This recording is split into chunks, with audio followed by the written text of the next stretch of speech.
They do not want her to speak, period. It's got to go! Ho, ho! Pamela Evans got to go! While I was at the White House today, I heard about what's happening on the campus of SC State University. Let's be clear, facts trump feelings in the real world. President Trump and conservatives have done more for HBCUs than any administration in history. And because of what's out there now, I don't want anyone showing up on this campus thinking that something is different and not knowing what those thoughts may lead to. I must be doing something right because woke mobs are coming after me for being a champion of eliminating radical DEI scams on college campuses. And I certainly would never intentionally place our students, our faculty, or our staff, or our visitors in harm's way. So bring it on. Just like President Trump, I'll never back down or bend a knee to the woke radicals. I've made the decision to rescind the invitation to the Lieutenant Governor to speak at your commencement. A few moments later. Well, yesterday, 9 state representatives authored a letter that you can see right behind me, calling the university's funding to be fully eliminated from the upcoming state budget. Ladies and gentlemen, the pro-democracy party strikes. Again, you know, the people who want to overturn the Electoral College, the people who go to the No Kings rallies, the people who cry dictator and fascist, you know, these people who say that their rights are being infringed upon, their speech rights, their voting rights, their women's rights, black folks' rights, all these different rights, human rights even, are being infringed upon. You know, the party that's begging for Jimmy Kimmel to keep his job so he can continue to make fun of Charlie Kirk and call Melania Trump a widow, you know, making fun of the president and the president's wife every single day. You know, this party that says he needs to keep his job no matter what because of free speech is also demanding that South Carolina Lieutenant Governor Pamela Evette is unable to speak. Are you guys surprised at the hypocrisy here? So because a bunch of students were crying and complaining, this woman's trip to their commencement ceremony, where all she was going to do is give, I'm sure, a very neutral and uplifting speech, was totally canceled. And now they're finding out because the Republicans responsible for the state of South Carolina are saying, you know what? No. What we're going to do is we're going to go ahead and defund this university. This is after the university was literally promised to be given upwards of $470 million, but it doesn't look like they're going to be getting any of that now. Let's go ahead and react to this. By the way, guys, there's a new feature on YouTube where you can hype videos. So be sure to like the video, hype the video. It helps out a lot. Appreciate you. At South Carolina State University in Orangeburg, this is video of some of that protest from earlier today. Students are pushing back against Lieutenant Governor Pamela Evette, who is scheduled to serve as this year's commencement speaker. And not too long ago, our Lieutenant Governor held a news conference talking about these protesters. News 19's Kiki Ushu joining us currently on campus, speaking with demonstrators. So, Kiki, what are students saying about why they're protesting in the first place? Erica, Christy, simply put, these SC State students do not want Lieutenant Governor Pamela Evette as their 2026 commencement speaker. Now they're gathering out here on the plaza, as you can see behind me, and they're preparing. The student body president, Zaria, tells us at 5:45, President Alexander Conyers is going to address the students and their concerns. We'll be following that and give you more information coming up. Now take a listen. Well, honestly, she just doesn't align with our values here at South Carolina State University. She speaks against DEI, which every HBCU, honestly, every school benefits from. Guys, somebody needs to teach these people that you want to rub elbows with powerful people. You don't want to shut them down and not invite them to your university so that you're completely shutting down all dialogue and all possibility of networking with the individual who can possibly benefit you. Maybe if you can, you know, somebody can hunt this woman down, you know, before or after the speech and have a conversation with her about what you think is benefiting the university, the student body, or whatever, then maybe this woman can actually help you do something that you believe DEI is achieving. But never speaking to her at all, not even allowing her to speak on the university, I think it's certainly not going to further your objectives. If anything, it might make them get worse, as you guys see here. Concerns focus on whether the speaker reflects the values of the university community. We are basically here to talk based on our morals at a university, a historically black institution, how we feel as students that we have worked so hard over the past 4 years to do what we have to do to be graduates, to be students that are willing to go out in the world and accept what we're given and fight for what we want. So we're not against the lieutenant governor at all as a person. We are more on the fact that commencement is sacred, and we want somebody here that's willing to uplift us as students. Students say commencement should be about a moment that reflects. What the heck does any of that even mean? Let me know if you guys, it sounds to me like, hey, look, we want either one of two things. One, somebody black, well, both things together. One, somebody black, ideally, and two, somebody who's a Democrat. That's really what this is. If it was Sleepy Joe, guarantee they would have him there all day. You know, if it was freaking, well, I don't know, a lot of black folks don't like gay people, so they probably wouldn't like Buttigieg. But if it was, let's say, Gavin Newsom or something, you think that they would reject it? Like, just because he didn't understand the black experience? Yeah, freaking right. It's about, one, not wanting somebody who's non-black. Two, not wanting somebody who is non-Democrat.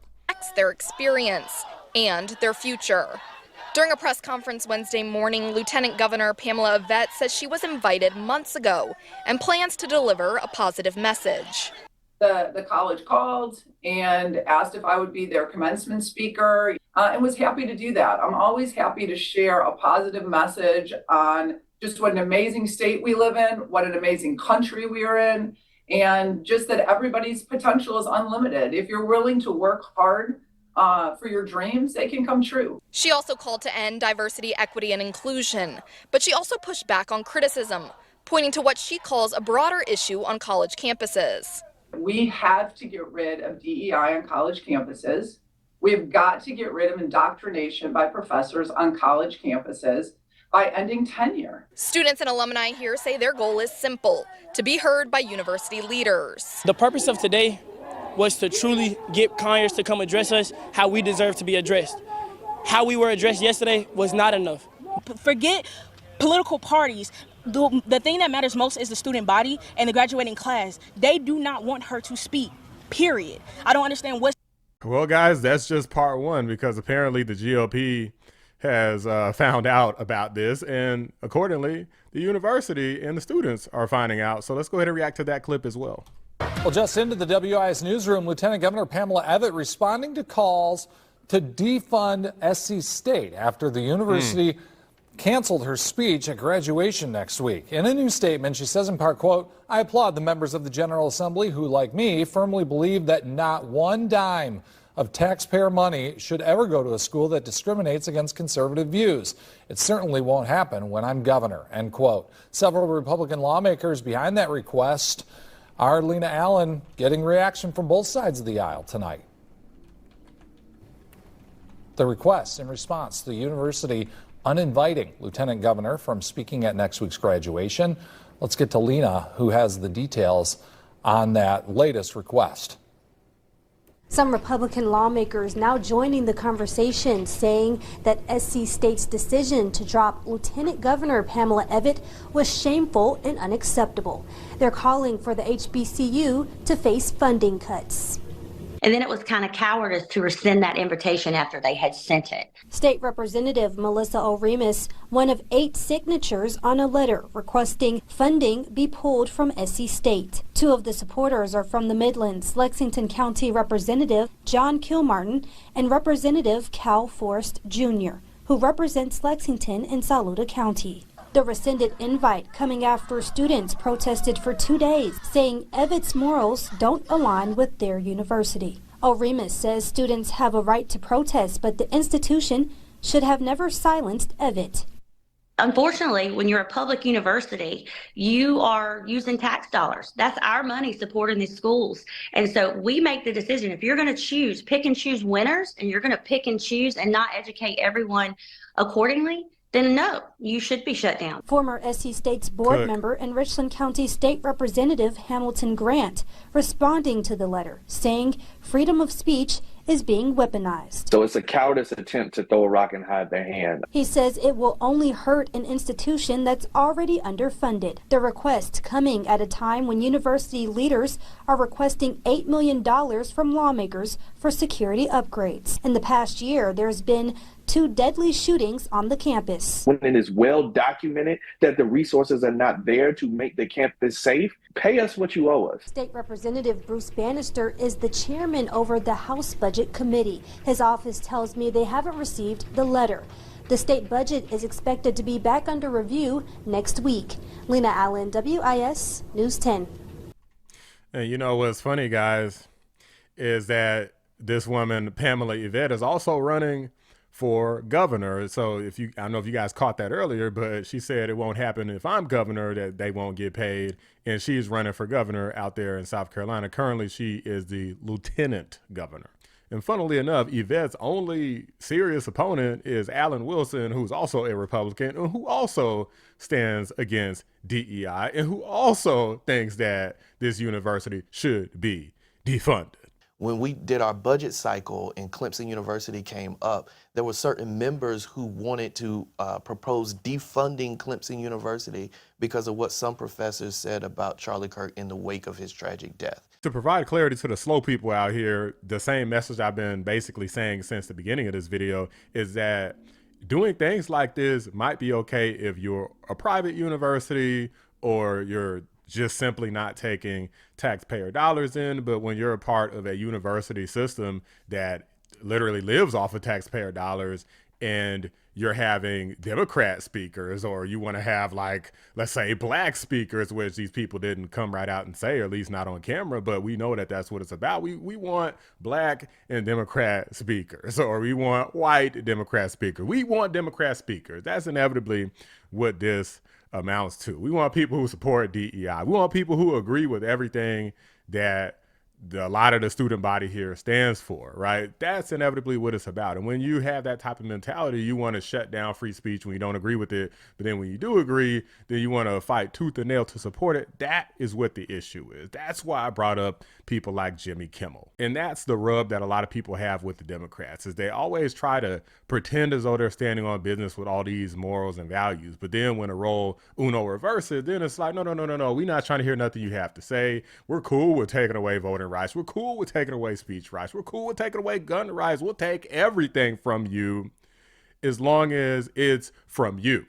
And it's from Republicans and conservatives. But we don't want it to be taken away from us. That is the issue that we have here. I strongly suggest in the future these woke students learn that you can't just shut down people who you don't like and close your eyes and ears to things that you don't want to hear. If you disagree with them, fine. But if you have people in your whole state, I mean, this is a freaking solid red Republican state. If your whole state is conservative, then you best learn the ropes, talk to the people, and see if you could advocate with them, work with them to get and achieve your objective. Don't work against them. Otherwise, like you see here, they're going to start working against you. But these are just my thoughts, guys. Let me know what you guys think. Drop a like on the video. Subscribe to the channel if you're new. I appreciate you guys watching.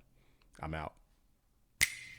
Shout out to my members, patrons, and fellow anomalies: Cyber Noodle, 655, The Great, Bella Scott, Carpentier John, and Pinecone 6. I appreciate you guys every single day. In this letter, the state representative said it was, quote, shameful that they would rescind the invitation because some students do not agree with her political views. The letter also calls out the concerns for safety on campus, saying it was, quote, inexcusable that a commencement speech from the lieutenant governor had to be canceled because her safety could not be guaranteed on a state-funded campus.